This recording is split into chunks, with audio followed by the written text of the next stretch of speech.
اب بازاروں میں، گلیوں میں، کوچوں میں میرے نام پر پتھر کھانے کے لیے تیار ہو جا۔ اور ہر نبی یوں ہی مار کھاتا آیا۔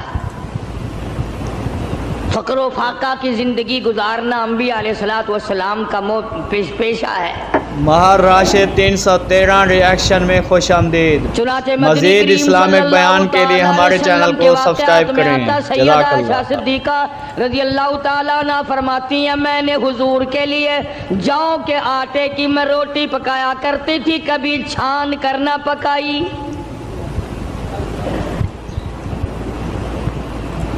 آٹے کے اوپر ذرا پھونک مار دیتی تھی، جو گھاس نکل گیا سو نکل گیا، باقی اندر ہی پکا دیا کرتی تھی۔ فرماتی ہیں زیتون کے تیل کا ڈبہ تھا، ختم ہو چکا تھا، ذرا سی تل چھٹ سی باقی تھی، میں نے گاد میں انگلی ڈال کر جو کی روٹی پہ انگلی پھیر دی، چپڑ دی، مدنی کریم صلی اللہ علیہ وسلم کے سامنے رکھ دی۔ آپ نے بسم اللہ پڑھ کے تناول فرمانی شروع کر دی۔ اس کے بعد فرمانے لگے او عائشہ، رب العالمین کی یہاں اس اتنی بڑی نعمت کا بھی حساب ہوگا۔ السلام علیکم ورحمۃ اللہ وبرکاتہ۔ دوستو، امید ہے آپ تمام خیریت سے ہوں گے۔ تو میں آپ لوگوں کے سامنے قاری حنیف ملتانی کا بیان لے کر حاضر ہوا ہوں، جو آپ لوگوں کو بہت زیادہ فائدہ پہنچائے گا۔ تو چلیں بیان کو سنتے ہیں، تو میرے ساتھ آپ بھی سنیے گا۔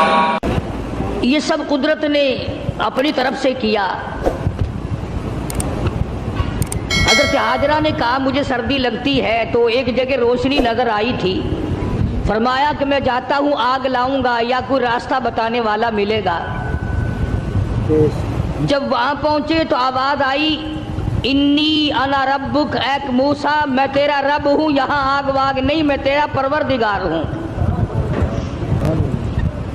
فخلانا علیک، جوتا اتار دو، انکا بالوادی المقدس طویٰ، آپ پاک وادی میں موجود ہیں۔ خدا کی دین کی بات ہے، آگ لینے جائے پیغمبری مل جائے۔ تاج نبوت اڑا دیا پروردگار عالم نے، اور ایک ڈیوٹی ذمہ لگا دی۔ تاج نبوت کا یہ مقصد نہیں ہوتا کہ اب تخت شہنشاہی پہ بیٹھ جاؤ، کچھ وزراء وزیر مقرر کر لو، اب تم لوگوں سے اچھا کھایا پیا کرو، لوگوں سے اچھا پہنا کرو، تمہاری زندگی لوگوں سے ممتاز ہو، یہ بات نہیں۔ تاج نبوت اڑانے کا یہ مطلب اور یہ مقصد ہوتا ہے کہ اب میرے نام پر مار کھانے کے لیے تیار ہو جا۔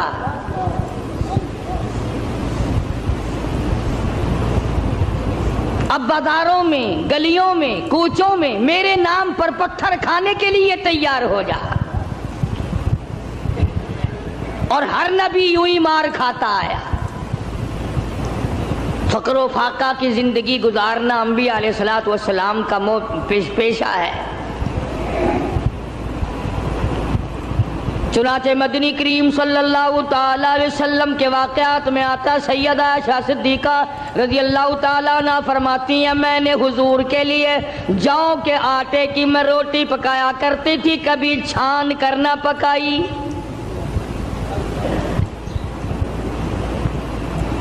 آٹے کے اوپر ذرا پھونک مار دیتی تھی، جو گھاس نکل گیا سو نکل گیا، باقی اندر ہی پکا دیا کرتی تھی۔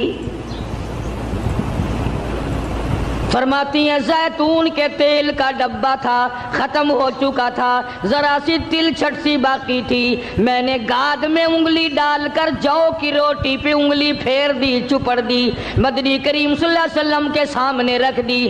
آپ نے بسم اللہ پڑھ کے تناول فرمانی شروع کر دی۔ اس کے بعد فرمانے لگے او عائشہ، رب العالمین کی یہاں اس اتنی بڑی نعمت کا بھی حساب ہوگا۔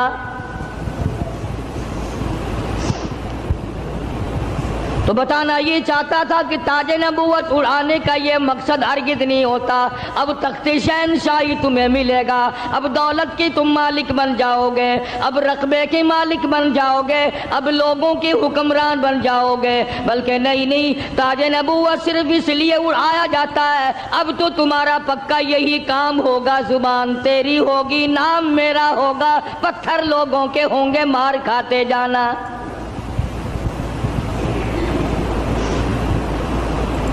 سیدنا موسیٰ علیہ السلام آئے ہیں آگ لینے کے لیے. آواز آتی ہے, انی انا اللہ لا الہ الا انا فاعبدنی واقیم الصلاۃ لذکری. او موسیٰ, اے کلیم اللہ, میری عبادت کرنا, میری عبادت کا لوگوں کو حکم دینا, اسی پہ جمے رہنا. وَأَنَا اخْتَرْتُكَ فَاسْتَمِعْ لِمَا يُوحَىٰ. اب میں نے تیرا انتخاب کر لیا ہے, میں نے تجھے چھانٹ لیا ہے, میری طرف سے جو وحی آئے اس کو لوگوں تک پہنچانا تیری ذمہ داری ہے. سیدنا موسیٰ علیہ السلام نے اپنا کام شروع کر دیا. ہاتھ میں لکڑی لیے پھرتے ہیں, ہاتھ میں آسا رکھتے ہیں. رب العالمین نے پوچھ لیا, وما تلک بیمینک یا موسیٰ, او میرے موسیٰ یہ تیرے ہاتھ میں کیا چیز ہے؟ آواز آئی, اتوکأ علیہا واحش بہا علی غنمی ولی فیہا مآرب اخری. الہی, میں تو اس لکڑی سے کبھی پتے جھاڑتا ہوں اپنی بکریوں کے لیے. ہر نبی نے بکری چرائی, ہر نبی نے بکریاں چرائیں. اس کے بارے میں بھی حدیث پاک میں آتا ہے کہ ایسا کیوں ہوا, ہر پیغمبر سے اللہ نے بکریاں کیوں چروائیں؟ اس لیے کمزور مخلوق ہے, شرارتی بہت زیادہ ہے. اگر ڈنڈا مار دو تو بکری گئی, بہت ستاتی ہے بکری, کبھی ادھر بھاگ گئی کبھی ادھر بھاگ گئی, اگر غصہ نکالو تو بکری گئی. تو دیکھا ہوگا بکری چرانے والوں کو, ایک تو لمبا ڈنڈا رکھتا ہے پتے جھاڑنے کے لیے, اور ایک باریک سی قمچی رکھتا ہے اور سی کر کے بکریوں کو چلاتا ہے. تو بکریاں چرانے والے کو صبر آ جاتا ہے, غصہ نہیں رہتا, اس لیے ہر نبی سے اللہ پاک نے بکریاں چروائی. آج تو ماشاءاللہ مسلمان گوشت کھانے میں تو کہتے ہیں بکری کا گوشت بڑا اچھا ہے, مگر پالنے میں نہیں. علماء حکیموں نے لکھا ہے کہ بکری کے دودھ میں جتنی شفا ہے اتنی کسی جانور کے دودھ میں شفا نہیں. تو موسیٰ علیہ السلام کو اللہ تبارک و تعالیٰ نے حکم دیا, جاؤ اس فرعون کے پاس, میرا نام اسے جا کر بتاؤ جو خدا بنا بیٹھا ہے, جو میرے مقابلے میں خدا بن گیا ہے, اور میں نے اس کو اتنی ڈھیل دے رکھی ہے. 400 سال گزر گئے, کبھی سر میں درد نہیں ہوا. 400 سال گزر گئے, اتنی لمبی عمریں تھی. آج کل تو تھوڑی سی عمر میں گناہوں کی زیادہ گٹھڑی بن جاتی ہے. شکر ہے زیادہ عمر نہیں ہے. اگر ہماری عمریں 400 سال ہوں, کون سی نیکی کریں گے, کون سی عبادت کریں گے, اور گناہوں کی گٹھڑی وزنی بنے گی. اس وقت بھی جو زیادہ عمر پاتا ہے وہ نیکیاں کم کر پاتا ہے. رات دن برباد ہو رہے ہیں. تو موسیٰ علیہ السلام نے دعا مانگی, قال رب اشرح لی صدری ویسر لی امری واحلل عقدۃ من لسانی یفقہوا قولی. اور میرے پروردگار, میں تیرا نام لے کر اس کے پاس جاؤں گا, فرعون کو تبلیغ کرنے جاؤں گا, میری زبان میں تاثیر پیدا کر دے, میری زبان میں اثر پیدا کر دے. خدا کی قسم, نبی اپنے آپ کو کتنا مجبور سمجھتا ہے, زبان کی تاثیر بھی اللہ سے مانگ رہا ہے, اور فرمایا واحلل عقدۃ من لسانی, میری زبان کی گرہ کو کھول دے, میری زبان کو آسان کر دے، یفقہوا قولی، اسے بھی ہدایت کی توفیق دے تاکہ وہ میری بات کو سمجھ سکے۔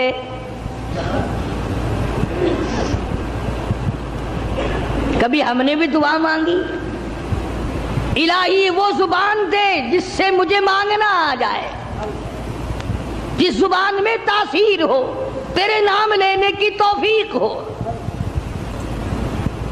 ہم تو اگر دعا مانگیں گے اولاد کی، کاروبار کی، دولت کی، بیمار ہو جائے تو تندرستی کی، اور یہ کبھی دعا نہیں مانگنے کے الہی اس آنکھ کو مرتے دم تک قائم رکھیو، محتاج نہ بنائیو۔ کیوں؟ وہ کہتے ہیں نہیں نہیں میری آنکھ بگڑے گی تھوڑے، ان کانوں کو سلامت رکھنا، ان ہاتھ پاؤں کو سلامت رکھنا، اس زبان کو سلامت رکھنا، کبھی دعا نہیں مانگتا۔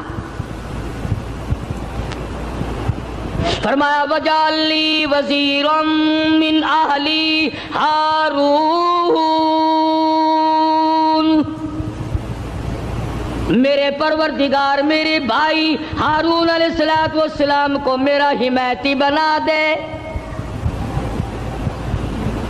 میرا وزیر بنا دے، ہم دونوں جا کر اس کو تبلیغ کریں گے، فرعون کو سمجھائیں گے۔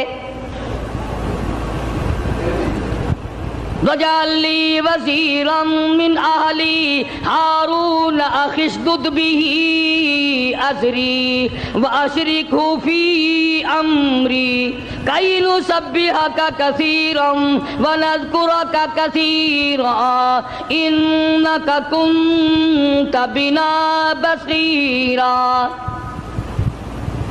کیا دعا مانگ رہے ہیں موسیٰ علیہ السلام؟ الہی میری زبان کو اپنی یاد کی کثرت کی توفیق عطا فرما،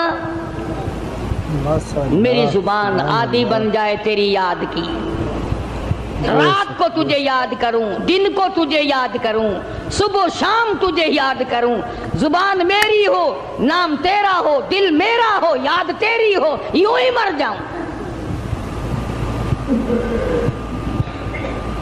تو سیدنا موسیٰ علیہ السلام جب فرعون کے مقابلے میں گئے تو حکم ملا، دیکھو قربان جاؤں مالک کے کائنات کی بے نیازی پہ تبلیغ کا طریقہ بھی بتلایا۔ خطبہ حضرات کو قرآن کریم سے سیکھنا چاہیے تبلیغ کرنے کا معیار۔ ہم لوگ سیکھتے نہیں ہیں، اس قسم کے الفاظ بولنے شروع کر دیتے ہیں کہ لوگ قریب آنے کے بجائے پرے کو بھاگتے ہیں۔ تم نے کئی خطیبوں اور کئی مقررین کو دیکھا ہوگا، او بے ایمانہ، او بے ایمانہ، یہ کوئی تقریر ہے؟ کسی کو مشرک کہہ کر کے پکارنا بالکل غلط ہے، قرآن کی اصطلاح کے خلاف ہے۔ اوادائی فقولا لہو قولا لینا لعلہ یتذکر او یخشی، او میرے موسیٰ بڑی نرمی سے بات کرنا، بڑے اخلاق سے بات کرنا، اکڑ سے بات نہیں کرنا۔ اگرچہ حق تمہارے ساتھ ہے، میرا نام تمہارے پاس ہے، میری توحید تمہارے پاس ہے، میرا ذکر تمہارے پاس ہے، لیکن خبردار موسیٰ اکڑ سے بات نہیں کرنی۔ اور کہنے والوں کا کیا قصور ہے؟ اب تو تم سننے والوں کا بھی دماغ خراب ہو گیا، جب تک کوئی تقریر کرنے والا کسی مخالف کو دو چار گالیاں نہ دے تمہیں مزہ ہی نہیں آتا۔ یوں کہتے ہیں مسئلہ کھلا ہی نہیں۔ خداوند عالم تبلیغ کرا رہے فرعون کو جو خدا بنا بیٹھا ہے، جس نے ہزاروں نہیں لاکھوں بنی اسرائیل کے بچوں کو قتل کیا ہے، اور زبان ہے کلیم اللہ کی اور احکام ہے خدا کے، پھر بھی خدا تبلیغ کا طریقہ بتلا رہا ہے۔ قولا لینا لعلہ یتذکر او یخشی، میرے موسیٰ بڑی حلیمی سے بات کرنا، بڑے اخلاق سے بات کرنا، بڑے طریقے سے بات کرنا، شاید وہ راہ راست پہ آ جائے۔ قربان جاؤں تیری حلیمی کے میرے پروردگار، جو خدا بنا بیٹھا ہو تو اس کو بھی چاہتا ہے کہ میرے دروازے پہ آ جائے تو میں اسے معاف کر دوں۔ موسیٰ علیہ السلام تشریف لے گئے، فرعون کو جا کے سمجھایا، تبلیغ کی، اللہ پاک کی توحید کا مسئلہ سمجھا دیا۔ وہ ایک ہے، وہ حی قیوم ہے، 1 کروڑ روپے ادا کرنے کی بعد ایک سانس کوئی مول خرید نہیں سکتا، ساری حکومت دینے کے بعد اگر کوئی اپیل کرے الہی او اسرائیل یہ میرا تخت شہنشاہی لے لے، مجھے ایک سانس فالتو دے دے، زیادہ لینے دے، قطعاً ایسا نہیں ہوگا۔ کروڑوں روپے کے بدلے میں ایک سانس نہیں ملتا، پوری تخت و تاج حکومت کے بدلے میں ایک سانس نہیں ملتا۔ جس رب نے یہ نظام بنایا ہوا ہے وہی پروردگار کہتا ہے چلو فرعون کو جا کر ہدایت کرو، بے شک وہ گناہگار ہے، اگر آج بھی میرے دروازے پہ جھک جائے تو میں معاف کر دوں گا۔ سمجھتے ہوں ساری عمر حرام کھاتے جس کی گزری ہے وہ بھی اپنے آپ کو پاک صاف سمجھتا ہے۔ کمال ہے انسان کی بھی، ساری عمر زنا کیا، ساری عمر حرام کھایا، ساری عمر بدماشی کی، ساری عمر جوا کھیلا، شراب پی، اور دوسروں سے پھر بھی اپنے آپ کو کہتا آخر چلو میں گناہگار صحیح پر ان سے تو اچھا ہوں میں اوروں سے۔ یہ ایک بیماری ہے، یہ ایک گناہ کے بڑھنے کا سبب ہے، توبہ توفیق نہ ہونے کی علامت ہے۔ جہاں زنا کرنا گناہ ہے، جہاں شراب پینا گناہ ہے، جہاں جوا کھیلنا گناہ ہے، جہاں حرام کھانا گناہ ہے، وہاں پر آدمی کو اپنے آپ کو اوروں سے اچھا جاننا یہ بھی اسی طرح کا بلکہ اس سے بھی بڑا گناہ ہے۔ دل میں یہ خیال لانا کہ یہ سارے کافر پھرتے ہیں، میں اکیلا مسلمان ہوں، قطعاً غلط ہے۔